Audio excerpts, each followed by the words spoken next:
주요 제보 내용으로는 이재명 지역화폐 200조 세금 슈킹과 같은 지역화폐 업체와 관련해서 허위 조작 정보가 계속해서 유포되고 있습니다. 문영배 헌법재판관이 3천억을 받았다는 허위 조작 정보에 이어 이제는 지역화폐 관련 허위 조작 정보의 규모가 3천억에서 무려 200조까지 올라갔습니다.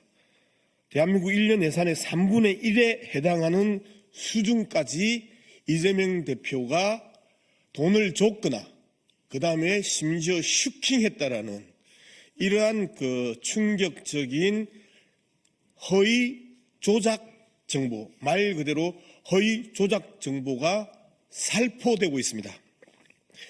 이에 대해 지난 31일 브리핑을 통해서 지역화폐 예산은 지자체에서 직접 관리하고 있으며 코나이는 단순히 기술 서비스와 플랫폼을 제공할 뿐 예산 운용이나 이자 수익을 얻을 수 없다고 사실관계를 밝혔습니다. 그럼에도 불구하고 계속해서 200조까지 이재명 대표가 슈킹했다라는 이야기들이 공공연히 살포되고 있는 이 현상을 우리는 단호히 법적 조치하겠습니다. 허위조작 정보감시단은 지역화폐 관련 가짜뉴스를 지속적으로 모니터링하고 있기 때문에 계속해서 여기와 관련된 살포자들은 반드시 법적 처벌을 각오하고 있어야 될 것입니다. 또한 허위조작 감시단은 이재명 대표가 803 구땅에서 1억 원을 들여서 대선 승리 기원 구설했다고 하는 지난 대선 과정의 허위조작 정보가 또다시 확산되고 있습니다. 이미 지난 대선 과정에서 공직선거법 제250조 2항 위반 혐의로 고발된 사안입니다.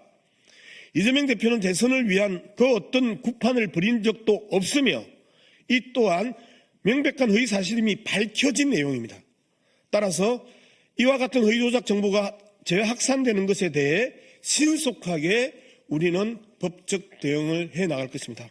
다음으로 지난 3일 기자회견에서 말씀드렸던 국민의힘 지도부를 대상으로 하는 살해 협박 게시글 작성자와 관련해서 경찰청 사이버 범죄 신고 시스템을 통해 수사 의뢰했음을 보고드립니다.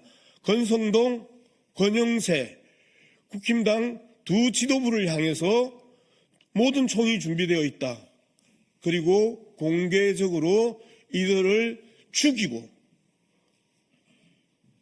항교안으로 대체해야 한다. 이러한 글들에 대해서 우리는 그 글 작성자들을 포함해서 여러 명을 수사 의뢰했음을 다시 한번 보고드리겠습니다. 정치적 입장을 떠나서 공당의 지도부에 대한 살해 및 테러 협박은 결코 용납할 수 없습니다. 비록 권영세, 권성동이 이러한 댓글이나 게시글에 대해서 두둔하거나 방관하고 여전히 방치하고 있지만 그럼에도 불구하고 민주주의 파괴와 인권 침해, 생명 위협 이 부분에 대해서 우리 당이라도 그들의 목숨을 지켜야 된다는 최소한의 민주주의에 대한 신념으로 수사 의뢰한 것입니다. 이어 유튜브 신고 접수 현황에 대해서 보고드리겠습니다. 국민소통위원회는 지난 1월 15일 신고한 이봉규 TV의 유튜브 영상이 명예훼손 콘텐츠로 확인되어 삭제 조치되었습니다. 해당 영상에는 이재명 대표가 초등학교 6학년 때 여학생을 집단 강간했다 하는 등의 정말 허위의 조작의 정보를 유포했습니다. 유튜브 커뮤니티 가이드라인의 법적 정책에 따르면 명예훼손에 해당하는 콘텐츠에 대해서는 엄격한 제재 조치가 이루어지고 있습니다. 국민소통위원회는 앞으로 더불어민주당과 당 소속 인사들의 명예를 훼손하는 허위 콘텐츠에 대해서 단호하게 그리고 적극적으로 대응하겠습니다. 그래서 이봉규 TV를 우리는 고발하는 부분에 있어서 적극적으로 검토하고 있는 중입니다.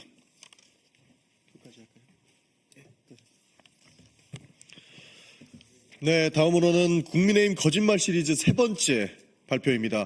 지난 2월 4일 반도체 특별법 주 52시간제 특례 도입을 위한 당정협의회에서 권성동 원내대표는 미국발 관세 전쟁으로 인한 코스피 급락과 금융시장 불안 상황을 언급하며 정부의 적극적인 대응을 촉구하는 한편 민주당이 경제 컨트롤 타워인 최상목 대통령 권한대행 겸 경제부총리에 대한 탄핵 가능성을 시사하며 경제 리더십을 훼손하고 있다고 주장했습니다.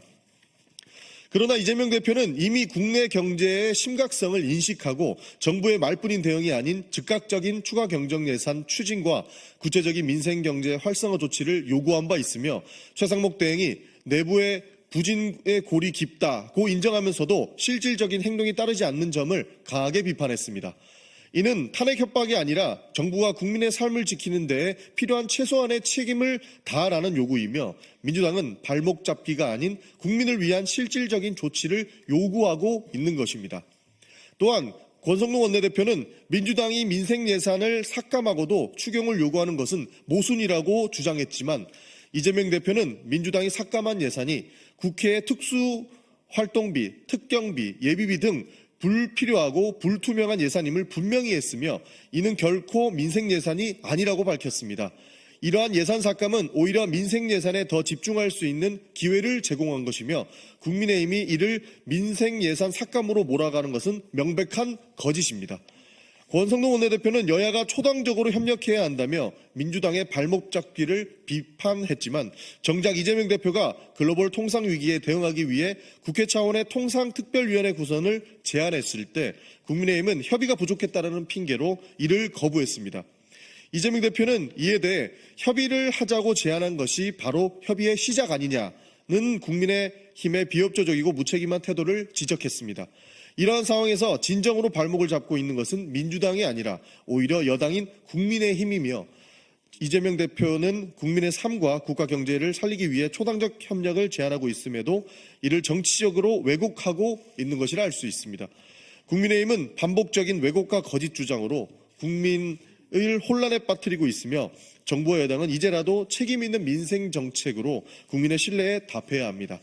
더불어민주당 국민소통위원회는 그리고 허위조작 감시단은 무분별하게 유통되고 있는 허위조작 정보에 대해 신속하고 단호한 대응을 계속 해나가겠습니다. 계속해서 많은 관심과 제보를 부탁드립니다. 감사합니다. 그리고 이외 현안 관련해서 한 가지만 더 말씀을 드리겠습니다. 윤석열 대통령의 행동에 대한 것인데요. 윤석열 대통령의 궤변과 여론몰이가 민주주의에 대한 위협이 되고 있습니다.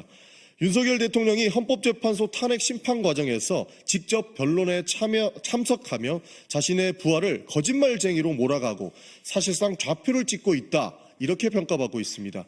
이어 보수 언론과 유튜버들이 이를 받아서 공격하는 모습도 전 국민이 보고 있습니다. 더 심각한 문제는 이 과정에서 윤석열 대통령이 공직자들에게 불리한 증언을 하면 가만히 두지 않겠다는 신호를 보내고 있다는 판단입니다. 본인은 직무 배제를 한 상태이기 때문에 문제가 없다고는 하지만 그것은 본인이 느끼지 못하는 점에 불과하고 밑에 있었던 하위 부하들은 충분히 느낄 수 있다는 점을 지적하지 않을 수 없습니다. 이는 법과 원칙이 아닌 권력을 통해 입을 틀어막겠다는 의도로도 읽힙니다. 이런 행태가 계속된다면 법을 앞에 세운 공포정치로 변질될 가능성도 크다는 말씀 드리겠습니다. 그리고 방어권을 행사하는 것과 사법부에 대한 정치적 압박은 전혀 다른 문제임을 밝힙니다. 윤석열 대통령은 법적 절차를 방패 삼아 선동과 여론몰이로 진실을 왜곡하려는 시도를 즉각 멈춰야 한다라고 말씀드립니다.